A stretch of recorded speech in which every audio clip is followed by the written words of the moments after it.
Good evening viewers, চলে এসেছি আমার শখের ছাদ বাগানে। আশা করি সকলে ভালো আছেন, আমিও ভালো আছি।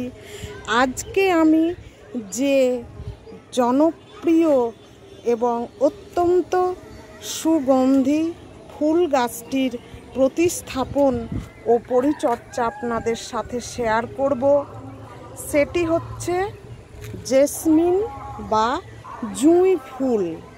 আমরা যারা ছাদ বাগান ব্যালকনি বাগান করি, তাদের বাগানে জেসমিন, জুঁই বা বেলি এই ধরনের সুগন্ধিযুক্ত ফুল থাকবে না, এটা আমরা ভাবতেই পারি না। আর এই জেসমিন বা জুঁই ফুল গাছ আমরা জানি যে এটি হচ্ছে গ্রীষ্মকালীন ফুল গাছ। আজকে আমি সেই জেসমিন বা জুঁই ফুল গাছের সম্পূর্ণ পরিচর্যা এবং প্রতিস্থাপন আপনাদের সাথে শেয়ার করতে চলেছি। তার আগে বন্ধুরা, যারা আমার চ্যানেলে নতুন, তারা আমার চ্যানেলটিকে সাবস্ক্রাইব করবেন এবং পাশে থাকা বেল আইকনটি প্রেস করে দিবেন, যাতে করে নতুন নতুন ভিডিওর নোটিফিকেশান খুব সহজেই পেয়ে যাবেন। আর যারা পুরনো বন্ধু, তারা আমার ভিডিওগুলিকে লাইক, শেয়ার ও কমেন্ট করবেন। তাহলে আজকে আমি শুরু করছি জেসমিন বা জুঁই ফুল গাছের সম্পূর্ণ পরিচর্যা ও প্রতিস্থাপন। দেখুন বন্ধুরা, এটা হচ্ছে আমার জেসমিন ফুল গাছ, যেটাকে বাংলায় বলা হয় জুঁই ফুল। এই গাছটি আমি কদিন আগে নার্সারি থেকে মাত্র 50 টাকা দামে আমি এই গাছটি নিয়ে এসেছি। এই গাছটি যখন আমি নিয়ে আসি তখন অনেক ফুল ফুটেছিল, আর কদিনের মধ্যে ফুলগুলো সব ঝরে গেছে, আবার নতুন ফুল আসবে। তো এখন এই গাছটিকে আমার একটি বড় পাত্রে লাগানোর প্রয়োজন। এই গাছটি দেখছেন 3 ইঞ্চি গ্রো ব্যাগে লাগানো আছে। আজকে আমি এই গাছটিকে এই যে 10 ইঞ্চি এই মাটির টবে আজকে আমি এই গাছটিকে প্রতিস্থাপন করব। যে কোনো গাছ প্রতিস্থাপনের আগে মাটি প্রস্তুতটা খুব জরুরি বা ভাইটাল বিষয়। আপনি মাটিটা যত ভালো তৈরি করতে পারবেন, আপনার গাছ পরবর্তীতে তত শাখা প্রশাখা ছাড়বে এবং ফুলে ভর্তি থাকবে। তো আমি জুঁই গাছের জন্য এখানে মাটি নিয়েছি 50% গার্ডেন সয়েল, 30% গোবর সার, 10% লাল বালি এবং তার সাথে নিয়েছি 10% জৈব মিশ্র সার। এটা হচ্ছে 1 চামচ শিংকুচি, 1 চামচ হাড় গুঁড়ো, 1 চামচ নিমখোল এবং 1/2 চামচ হচ্ছে পটাশ। আমি এখানে গোবর সার নিয়েছি। আপনাদের কাছে গোবর সার না থাকলে আপনারা পাতা পচা সার, ভার্মি কম্পোস্ট নিতে পারেন। এবার এই মাটিটাকে সমস্ত উপকরণ দিয়ে ভালোভাবে মিশিয়ে নিতে হবে। মাটিটা এমন তৈরি করতে হবে যাতে টবের ফুটো দিয়ে মানে অপ্রয়োজনীয় জলটা খুব সহজে বেরিয়ে যেতে পারে, অর্থাৎ অয়েল ড্রেন সিস্টেমটা খুব ভালো হতে হবে এবং মাটিটার জল নিকাশি ব্যবস্থাটাও খুব ভালো হতে হবে। এই দেখুন, এই যে টব দেখছেন, এটা হচ্ছে 10 ইঞ্চি মাটির টব। এই টবে লাগাবো। তার আগে কি করতে হবে, এই যে মাটির টবের তলায় যে ফুটো দেখছেন, এই ফুটোটাকে আমি এই দেখুন এই খোলম কুচি দিয়ে প্রথমে বন্ধ করে দিব। টব রেডি করাটাও কিন্তু খুব গুরুত্বপূর্ণ বিষয়। টবটাকে এমনভাবে রেডি করতে হবে যাতে অপ্রয়োজনীয় জল খুব সহজেই বেরিয়ে যায়। টবের তলায় যাতে কোনো রকম জল আটকে না থাকে। টবের তলায় যদি জল জমে থাকে তাহলে পরবর্তীতে কি হবে, গাছে ফাঙ্গাস লেগে শিকড় পচে যাওয়ার ভয় থাকে। তাই টবটা সব সময় রেডি করবেন এমনভাবে যাতে জল নিকাশি ব্যবস্থাটা খুব ভালো হয়। আমি এই জিনিসটা প্রত্যেকবার দেখাই নতুন বাগানীদের সুবিধার্থে। এবার এই যে দেখছেন এই খোলমকুচিটার উপরে আপনারা বালি পাথরকুচি দিতে পারেন। আমি আজকে বালি আর পাথরকুচি দিব না। আমি আজকে টবের তলায় যেটা দিব সেটা হচ্ছে এই দেখুন নারকেলের ছোবা। এই নারকেলের ছোবা আমার কাছে অনেক রয়েছে, তাই এই নারকেলের ছোবাটা আমি সেই খোলমকুচির উপরে দিয়ে দিলাম।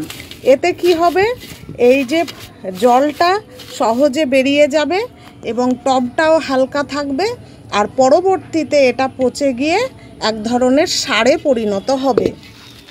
এবার আমি কি করব, এই যে মাটিটা প্রস্তুত করেছি এই মাটিটাকে ভালোভাবে মিশিয়ে নিব, তারপরে আমি গাছটা প্রতিস্থাপন করব। আপনারা যদি মাটিটা 15 দিন আগে বা 10 দিন আগে, এক সপ্তাহ আগে রেডি করে রাখতে পারেন তাহলে খুবই ভালো হয়। আমার পক্ষে এটা সম্ভব হয় না, কারণ আমার সেরকম মানে সময় থাকে না, আর আমার সেরকম জায়গাও নেই। তাই আমি সম্পূর্ণ এই যে মাটিটা সঙ্গে সঙ্গে রেডি করেই আমি গাছটা লাগিয়ে দিব। এই দেখুন সমস্ত মাটিটাকে আমি ভালো করে এই যে মিশিয়ে নিয়েছি। এবার আমি গাছটাকে প্রতিস্থাপন করব।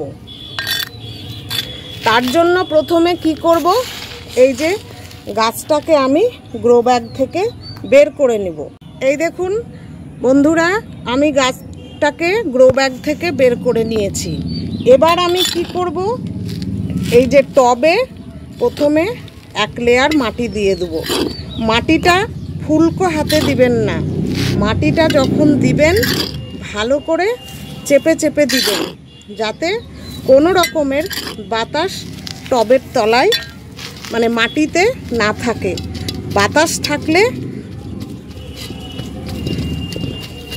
শেকড় পচে যাওয়ার ভয় থাকে। এই দেখুন আমি মাটিটাকে হাত দিয়ে ভালোভাবে চেপে দিলাম। এইবার আমি এই যে গাছটিকে আমি এই দেখুন গাছটিকে আমি এই যে মাঝ বরাবর বসিয়ে দিলাম। হ্যাঁ, আরও একটু মনে হচ্ছে মাটি কমাতে হবে, কারণ এই গাছে প্রচুর মাটি দেওয়া রয়েছে। হ্যাঁ, না হলে আবার টবটা পুরো যদি ভর্তি করে দিই তাহলে কিন্তু পরবর্তীতে জল দেওয়াটা অসুবিধা হবে। এই দেখুন এবার গাছটাকে এই যে মাঝ বরাবর বসিয়ে দিলাম। এবার গাছে আমি মাটি দিতে দিতে এই গাছের পরিচর্যাটা বলছি। জুঁই বা বেলি যাই বলুন না কেন, এই ধরনের গাছ এরা হচ্ছে কিন্তু গ্রীষ্মকালীন ফুল গাছ। এই গোটা গ্রীষ্মকাল জুড়ে এই গাছ প্রচুর ফুল দেয় এবং বাগান গন্ধে একদম মোমো হয়ে থাকে। তো এই গাছের জলের ব্যবস্থাপনাটা কেমন হবে? এই গাছ খুব বেশি জল পছন্দ করে না, আবার খুব কম জল পছন্দ করে না। যখন গাছের গোড়ার মাটি শুকিয়ে যাবে তখনই আপনারা এই গাছে জল দেবেন। আর রোদের ব্যাপারটা হচ্ছে যে এই গাছকে কখনোই অতিরিক্ত মানে সানলাইটে রাখবেন না। এই গাছ সেমি শেডে খুব ভালো হয়। যদি খুব বেশি রোদে রাখেন তাহলে গাছের পাতাগুলো পুড়ে যেতে পারে। তাই চেষ্টা করবেন যেখানে দিনে 2 থেকে 3 ঘন্টা ভালো রোদ পায় সেই জায়গায় রাখবেন। একদম 6-7 ঘন্টা রোদে দেওয়ার কিন্তু কোনো প্রয়োজন নেই। এই গাছ আপনাদের যাদের আছে তাদের ভালো, যাদের নেই তারা অবশ্যই বাড়িতে একটি জেসমিন বা জুঁই গাছ লাগাবেন। এখন যে সকল খাবার দিয়ে আমি গাছটা প্রতিস্থাপন করলাম, 1 মাস আর কোনো ধরনের ভারী খাবার আমি গাছে দিব না। 1 মাস এই কি করব, মাসে 1 দিন সর্ষের খোল পচানো জল একদম পাতলা করে দিব এবং কলার খোসা ভেজানো জল সপ্তাহে একদিন করে যদি দিতে পারা যায় তাহলে খুবই ভালো হয়।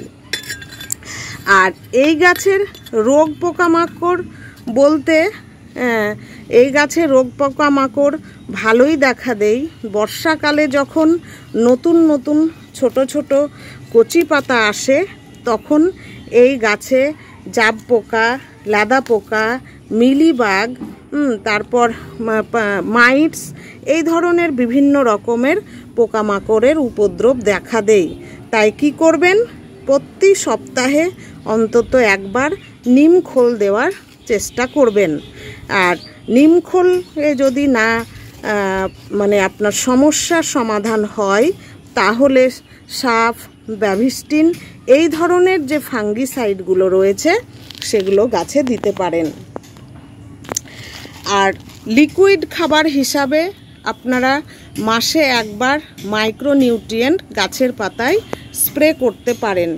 এমন মাইক্রোনিউট্রিয়েন্ট দিবেন যাতে পটাশ এবং বোরনের পরিমাণটা থাকে, তাহলে আপনার গাছ গোটা গ্রীষ্মকাল জুড়ে প্রচুর পরিমাণে ফুল দেবে। এই দেখুন আমার গাছটি প্রতিস্থাপন করা হয়ে গেছে। এবার আমি কি করব, গাছের গোড়ায় পর্যাপ্ত পরিমাণে জল দিয়ে দিব।